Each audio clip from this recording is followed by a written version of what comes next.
when I started stalking your management company, which I'd already stalked them before for another one of your folks over there. But anyway, we're really happy to have you here. Absolutely. Thank you.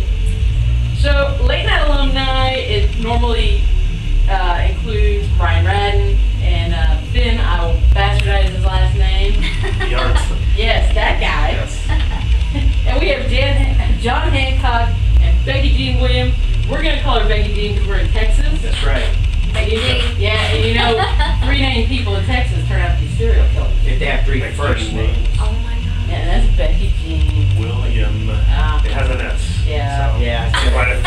Almost. Right. So we're going to keep an eye on you tonight. Yeah. Keep Careful. all sharp objects away from Becky Jean. Right. All right, so can you tell us, how did Late Night Alumni form? You want me to take this one? All right. What happened was I was I sang on a Christmas CD in Salt Lake City, and Finn heard one of the tracks that I sang. It was "Hark the Herald Angels Sing," and he actually really liked my sound and called me up and said that he had a project and he thought my voice would go well with it, and so I took my mom with me because I was a little nervous about this guy that sounded like a big scary guy over the phone. And I was only, what, 21, 22 at the time, 23 maybe. Anyway, I took my mom with me and we sang Empty Streets, which was one of our biggest hits actually. Yeah. First song we ever did together. And it went well, and so, you know, they called me back and we did a few more tracks for compilations and through Head Candy, which was a UK label that is no longer in existence. Well, they've been bought out by Ministry of Sound. Okay. So they are in existence. But anyway, so then we did enough tracks to where, and they were doing well, and Finn said, let's make this into a band. And so then he brought John in, or he brought Cascade in, and John in, and we started doing a few more tracks, and eventually had enough for an album, and that was 2005 that we released it, right? So, and then, you know, 4 albums later, we started to tour. Right, right, okay. Yeah. So before you guys put Late Night Alumni together, I mean, was anybody flipping burgers? What was going on before that? What were you doing before that? If you could say. Yeah, if you can say. I actually was a graphic designer working for a greeting card company. No. Wow. So I used my writing skills for greeting cards before. I mean, I always did music. Yeah. And so did John. He can Yeah. tell you about that. Yeah. So I was already a music producer, and that's how I knew Finn and Ryan. It was basically just 3 producers who knew each other and decided to work together on this. So. Okay. No, I was already doing music, but it was fun to get this one going. Yeah. Yeah.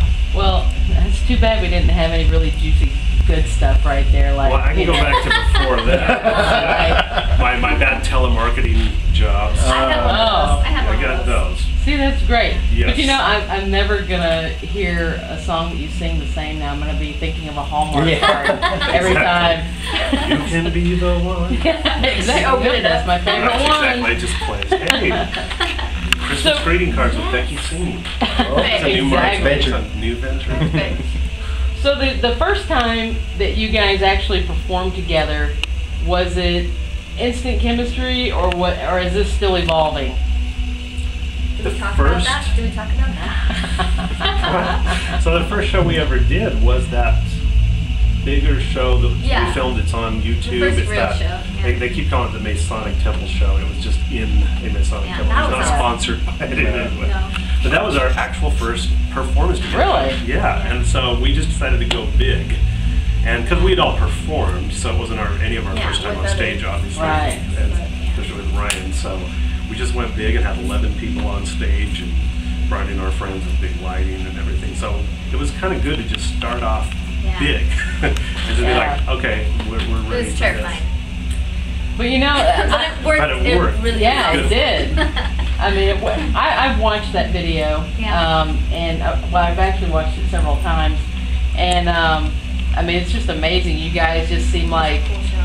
you've been together for years. I did not know that was your first Oh, good. performance That was together. what I did to make it look like we knew what we were doing. You fooled me. I can think of the nice thing though, we'd known each other for years Yeah, and years we played and made together, music yeah. together hundreds of hours. So Yes. Right. it wasn't any new chemistry. It's just a matter of playing it live on a stage. Yeah. Yeah. So now, Late Night Alumni has done 4 albums so far.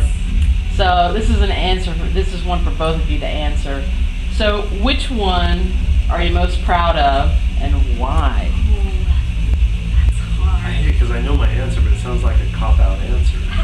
What is your Which is, answer?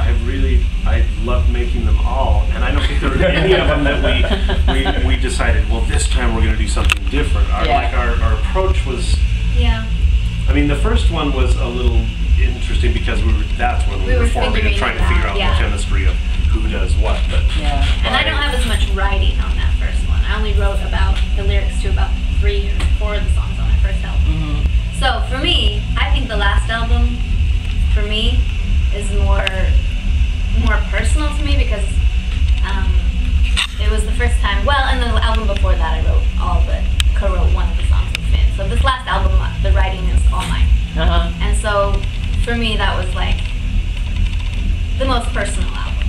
So, writing lyrics and writing music, I don't know if there's a huge difference as far as the emotional payment that you put into it or not. You know, lyrics are more obvious, Right. music not so much. So is there any particular song, and especially for you, that you've written, that whenever you sing it, you get that kind of that gut punch Oh, that yeah. that just really, yeah. are you able to tell us, or is it a secret? No, I can tell you. Okay. The main one is Angels and Angles. Okay. Because that song is very deep and personal to the people in my life and my surroundings and my beliefs. And so that one, every time I listen to that one, it takes me back to that place. Yeah. Every time. Okay. Well, again, I'm gonna have to go back and listen to that one now. Yeah, it's gonna sound better I now. know. Now I'm gonna know something. What about you? Is there any particular song that you've written the music on where you might have been in a good place, bad place, that just brings back that energy?